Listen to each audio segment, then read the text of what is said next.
ভাই এটা কি ডিমচর? এটা ডিমচর আগেও বলছি এখনো বলছি, এই যে জয়পাট ডিমচর, ঠিক আছে? জঙ্গল তো বিশাল নাকি এখানে? সুন্দরবন মানে তো খুব সৌন্দর্য নীলাভূমি আর কি, ঠিক আছে? এই যে দেখেছেন এইসব জায়গা, হ্যাঁ হ্যাঁ কেওড়া গাছ, সমুদ্রের যত সুন্দর সুন্দর গাছ হয়েছে সব গাছ এখানে। আপনারা যে ভাই এখানে আছেন, যে কোনো মুহূর্তে তো প্রাণী চলে আসতে পারে, আপনাদের ভয় করবে না? এখানে আমাদের আস্তে আস্তে অভিজ্ঞতা হয়ে গেছে, এখানে কি আছে কি নেই এটা আমরা ভালো বুঝতে পারি, ঠিক আছে? এটা আমাদের মাথার মধ্যে গ্যাস করে ফেলাচ্ছে হঠাৎ করে, ঠিক আছে? এখানে তো অনেকে আসতে পারে না নাকি? এখানে আমরা আমাদের সুন্দরবনে সিজন শেষ, মানে 5 থেকে 6 মাস এই সুন্দরবনে কঠোর পরিশ্রমে মাছ ধরার পর আমরা আজ থেকে আজ তো আসতে পারবো না, কালকে আমরা এখান থেকে চলে যাবো। তা আজকে এসেছি আমরা ঘুরতে, ঠিক আছে? কালকে আমরা সুন্দরবন বিদায়, সুন্দরবন থেকে বিদায় নেব। এই সাইডে পাখিটাকে উঠতেছে, এইসব বালির স্তরে এইদিকে আসো, আমি দেখাই তোমার।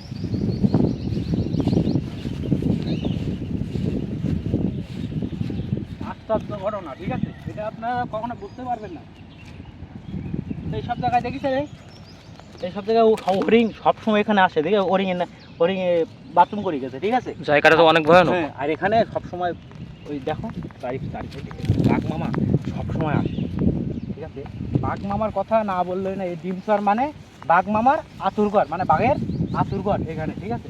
বাড়ি সাইড দিয়ে খেয়াল করে দেখুন, এখানে বড় বড় কেওড়া গাছ। আসলে এই ফাল্গুন মাসের দিকে এই নদীর সাইডে বাঘ মা রোদ পোহাতে আসে। রোদ্দুর তাপ সবসময় জঙ্গলের ভিতরে তারা থাকে না, নদীর সাইডে তারা নিয়ে বেলে সবসময় শুয়ে থাকে। হ্যাঁ, আমার মামা নদীর সাইডে বাঘ মামা যখন আসে তখন তো অত্যন্ত ভয় হয়, মানে হ্যাঁ। খালের সাইডে, এইসব খালের সাইডে বাঘ মামা আসে প্রচুর না। ভয় হয়, তখন কেউ নামতে পারে না, ভয়। তখন কি আপনারা আসেন এই জায়গা? তখন হলো আমরা নামি না, তখন ভয় ভয়। আমরা আমাদের জন্তু রোজ যে না সে দেই আমাদের সুন্দরবন পেজে আমাদের বাঘের ভিডিও আপলোড করা হতো। আমাদের সবসময় আমরা বাঘ মামার সাথে আমাদের দেখা হয়, প্রায় দেখা হয়, ঠিক আছে? নদীর সাথে আমরা এত দূর, ওই যে মানুষটা দেখা যাচ্ছে